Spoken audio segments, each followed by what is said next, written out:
If you're thinking of studying abroad, Australia should be one of the topmost countries on your list. And this video will explain everything you need to know about studying in Australia. We're going to talk about the best locations, the intakes, the tuition levels, best courses, accepted language tests, application process, and even the post-study visa work permit. That means this video has everything you need to make sure that Australia is the right study abroad destination. Alright, so let's begin. But before we start anything, you should know why study in Australia.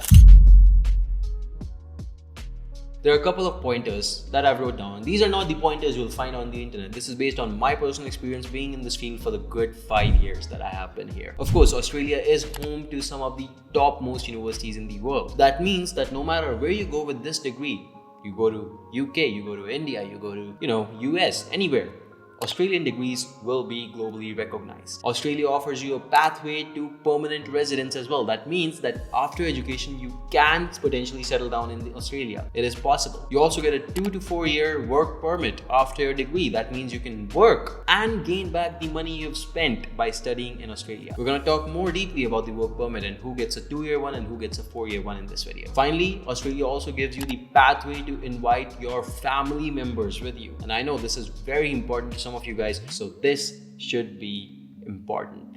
Australia is, of course, one of the topmost study abroad destinations. The only time when I did not absolutely love it was when Australia chose not to support international students, and when the time of COVID was there, they were not letting any international students fly to Australia. That was the one time I was not very happy with it. But apart from that, their track record has been absolutely clean. Now, what are the best locations to study in Australia? I'm going to be giving you 4 such locations and telling you about one of the best universities in these locations. So, listen closely. The first location would be Melbourne, with the University of Melbourne, one of the topmost universities worldwide. The next one is Sydney, and it also has a very prestigious university called the University of Sydney. The next is Brisbane, and the most prestigious university over there would be the University of Queensland. Finally, Canberra has been rising up the ranks, and that's usually because of universities like Australian National University, one of the very best all over the world, known worldwide and globally recognized. Now we're going to talk about a very important portion over here, and that is the intakes. When do you actually go ahead study in Australia? Which month do you apply for? Well, here it is. So Australia has 2 major intakes. The first one is semester 1, which starts in February. Now this is different from almost every country out there, but Australia does its own thing. It is their biggest intake, and the deadlines are usually around October to November of the previous year. Now the other one over here would be the semester 2. That is the second biggest intake, and this one starts in July. The deadlines for this one are usually between April and May, so you still have a lot of time to apply for this one. The final one, and this is the smallest intake, is the November intake. It's called the semester 3 intake. This is their most limited intake. That means if you're going for a program X, this program X may not be available at most of the universities starting in November. Only a very few universities may be offering it. The deadlines for the November intake are in September. Now, if you're going to be studying in Australia, a genuine question arises, and that is, which kind of courses should I study in Australia? Which courses are good in Australia? Where would I be able to secure jobs? Where would I get the best education, right? So these are the best courses to study in Australia, starting with anything related to engineering or computer science.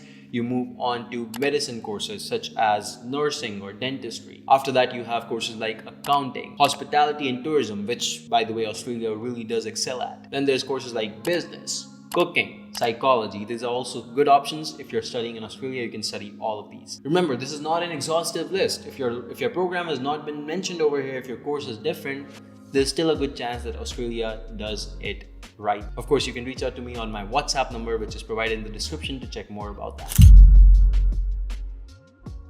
Now, let's talk about the degree level and the tuition you can expect to pay based on whichever degree you're going for. Bachelor's degrees nowadays would expect to pay somewhere between 23,000 to 50,000 Australian dollars per annum. Master's degrees, whereas, would be paying somewhere between 25 to 60k per annum. PhDs are always almost fully funded. I always say PhD should be thought of as a job, not an educational experience. So you never pay your employer doing the job, right? Your employer pays you.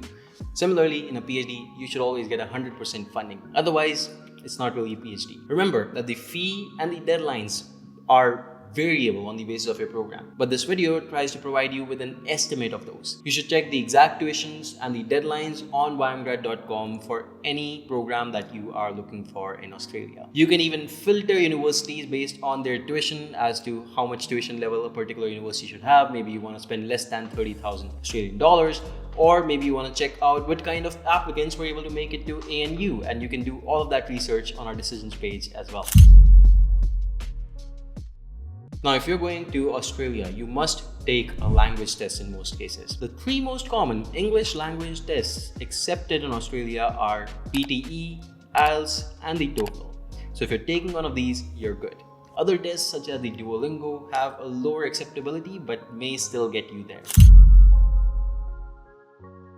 Now, let's move on to the application process, one of the most important portions of this video. If you are applying to Australia, here's how you begin. The first step is to shortlist the right universities. And this is where most students get it wrong. If you select the wrong universities, you can end up either with 0 admissions, or you can end up going to universities that are not good enough for your profile. And I'm sure you do not want that. If you need help with this portion, you can always WhatsApp me. My number is in the description, and we've helped students for more than 5 years right now. So we would be happy to work on your case as well. The next thing is to understand the minimum requirements. Collectively take a union of the minimum requirements of these universities and then meet all of these requirements. These are usually in the form of, okay, your CGPA or your percentage needs to be above a certain level. You should have taken some standardized tests. Could be the English language test that I talked to you about, could be something else such as the GRE or the GMAT for graduate degrees. And finally, you need to write your statement of purpose as to why the university should accept you. That's something that you have to submit as a part of your application to each and every university. And your SOP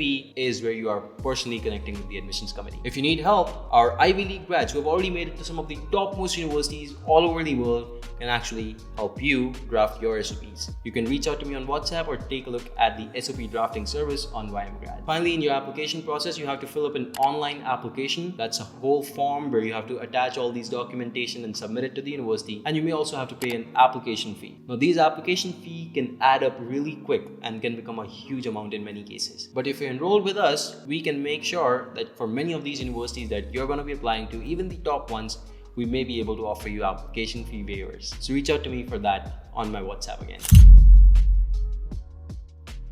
Now, before I end this video, there's some important things you need to know. Post-study work permit. What happens after a degree is you expect something from the university, and that's the return on your investment. Now, what I did for you is I went on to the official website of Australian government. And then I found out this PDF for you. This, as of now, as of today, is most up to date, of course.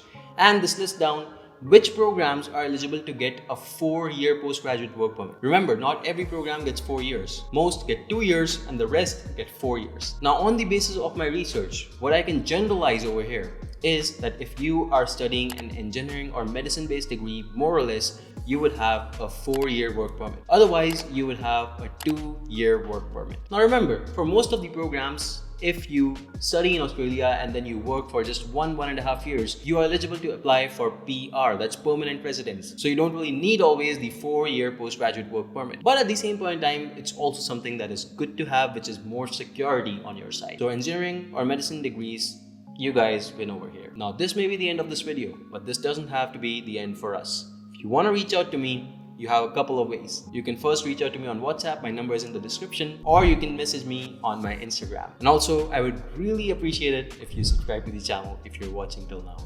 Thank you so much for watching this video. I hope I could help your plans to go to study abroad in Australia, and I hope to be helping you in future as well. Thank you so much. Goodbye and take care. Until the next time.